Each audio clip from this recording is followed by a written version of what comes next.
Hey YouTube, today we're going to talk about home defense and defending your home with a firearm. And what I have here in front of us is a few examples that I'm going to use, and we're going to talk about what I think, in my opinion, is the best home defense weapon.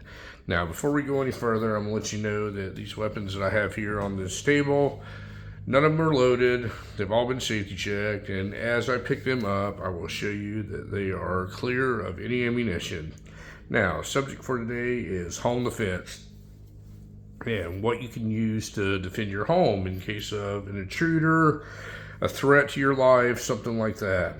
Now, a lot of videos I do and a lot of videos that everybody does talk about carry weapons that you would carry out in the public to defend yourself.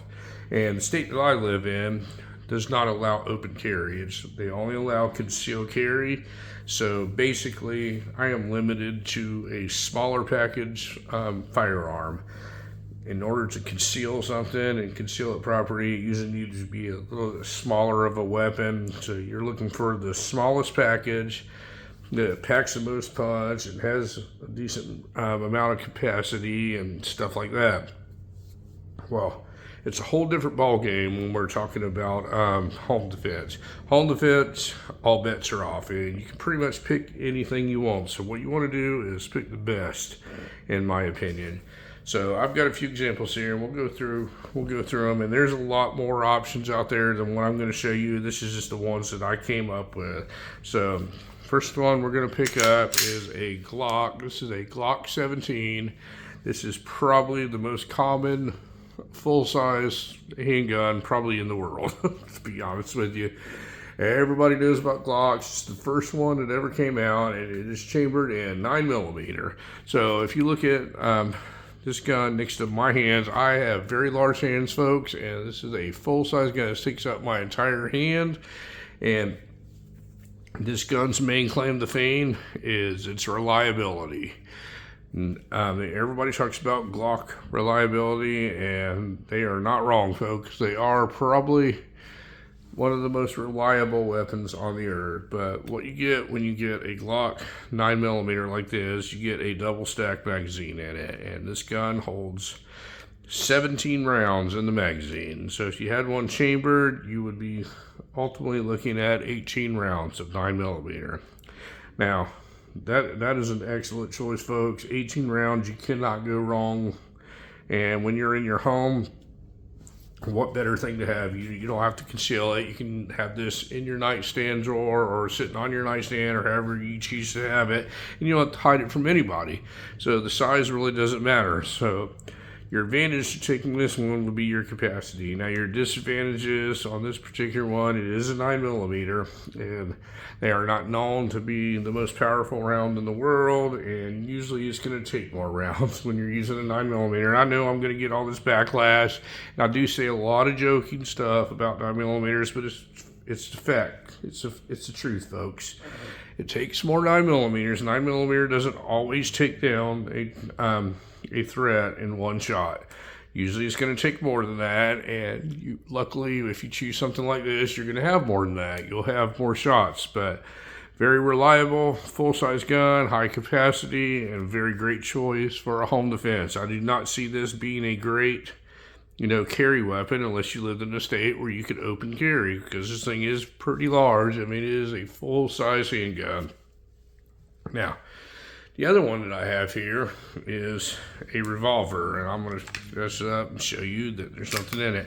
Now, I chose the biggest, most obnoxious revolver I could because we're talking about home defense. Like I said, the rules change when it comes to home defense. What I have here is a Colt Anaconda 44 Magnum.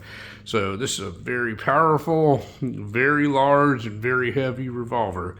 And will it work for carry? It probably will not unless you're carrying it in the woods and you're going for like bear protection or something like that, or as a sidearm for hunting. But would you realistically want to carry this as a carry weapon? Probably not. It's just so heavy, folks, and you're very limited on your capacity. You only have 6 rounds. But keep in mind, if you look at this up close, it's a 44 Magnum. This used to be, as Dirty Harry said, at one time, this was the most powerful gun in the world. But what you can get away with is having this in a nightstand, and I promise you folks, this will neutralize any threat that gets into your home. And I don't care what it is. I don't even care if you live in Alaska or out in Colorado or somewhere, and a grizzly bear comes to your house. This will do it.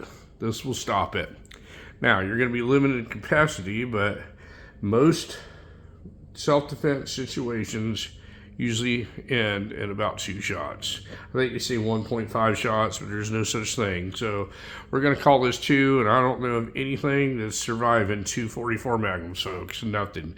So if you want something to use a revolver for, and another thing about revolvers is they're almost, I'm going to say they're 99% reliable. They're not, nothing's 100%, but this is going to be the closest you're going to come to being 100% reliable is a revolver. A revolver is a great choice when it comes to home defense. You don't have to have super high capacity because you're in your home and you have access to all your ammunition. And with a more powerful round, you're probably not going to need to reload it anyway. You're not going to have to hide it, so the weight of it or anything doesn't matter. And a revolver is a great, absolutely great home defense option. Now, the last one I'm going to show you is probably the best one for home defense, and it is going to be a 12 gauge pump shotgun. I'm going to show you this one is not loaded. Now, this is one of those Mossberg Maverick 12 gauge pumps, and the reason I like this one is this one's got the long extended tube on it. So this one holds 7 rounds in the magazine, and it's 12 gauge.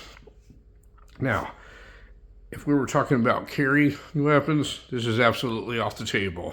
But when you're talking about home defense weapons, like I said before, folks, size does not matter. So what you need to do, if you're going to go the 12 gauge route, is get one with the long extended tube on it that holds the most rounds in the magazine, the one with the long magazine tube, and it will hold 7 rounds of 12 gauge. And this is my choice, is a 12 gauge shotgun, and I'm going to tell you why. So when I carry this shotgun, I've carried the shotgun. When I use the shotgun at my home for home defense, I always keep it loaded a certain way. And you never chamber a 12 gauge for 2 reasons. One reason is it's dangerous to have a 12 gauge chambered. I mean, they're not drop safe or anything like that. And 2, that initial pump that everybody knows, that may scare the perpetrator away right there. If you hear that pump action like that, everybody knows that sound of a 12 gauge. So you chambering your first round usually means you mean business. And the way I do it is I load them staggered. And I make it to where the very first shot is going to be this 3-inch buckshot right here. This is actually the ones I took out of this gun to make this video. 3-inch buckshot. So if you had to breach a door or something like that, this is going to get it done. This is going to knock it over immediately. Second shot's going to be a slug. I always do the slug on the second shot. So I do staggered buckshot, slug, and I always make the first shot buckshot in case you had to breach some door or something or get some obstacle out of the way. The buckshot's going to get it done, and right behind the door would be the threat, and the threat would be the slug, and the slug will get that done. So that is my theory behind that, and it may not work for everybody, but that is what works for me. So these 3 options is a semi-automatic, large full-size pistol, and we use this Glock as an example. You don't have to do that. You can choose any gun that you want, any size that you want. You're not going to be concealing it or anything. It's going to be what people can refer to as a nightstand gun. Full size, high capacity. You can get the most powerful one you want, or you can get a weaker one than you want. This one has to be a weaker one because it's a 9mm. Revolvers usually don't make good carry pistols, especially the larger caliber, big bore revolvers like this. But for home defense, it doesn't matter. It's extremely heavy and extremely large, but it works very well as a home defense weapon. And last but not least is the ultimate one. This one is the largest one and the most powerful one. A pump 12 gauge usually It's good for very short distances, which will be in your home, and it's got the most power, the most knockdown of any weapon here, and it's 100% reliable also. We're going to call it 99% reliable. It's right up here with the revolver because there's no moving mechanisms. The only thing that moves is you, and you move that pump action. And I told you the way I keep it loaded in my home, and this is the one that I go to is a pump 12 gauge. So let me know what y'all think about home defense weapons. I know there's a lot of people out there who like to use lasers and lights, and I have a whole theory. We'll do a video on that one day on over accessorizing a home defense gun with lights and stuff, and I'll tell you why I don't do that, and maybe we'll have a little discussion about that one day. But anyway, folks, you have any questions on this subject or any of these weapons, I have separate videos for all the weapons here that I used in this video. And thank you very much for watching my video today, and you folks have a great day.